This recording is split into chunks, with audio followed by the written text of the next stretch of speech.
Registering the Bluetooth headset. To register the Bluetooth headset for KX-NT680, first, set the Bluetooth headset to pairing mode by following the instructions provided with the headset. Then, press the pause program key, and press the dial key 2 times. Next, press the enter key.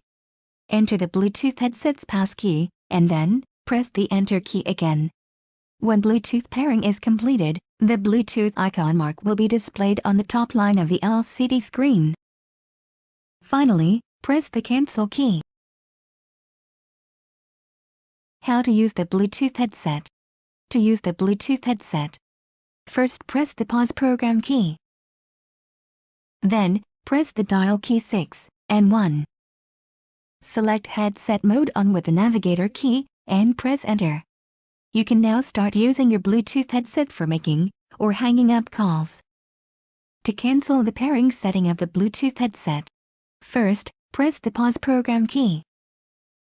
Then, press the dial key 6 and 7.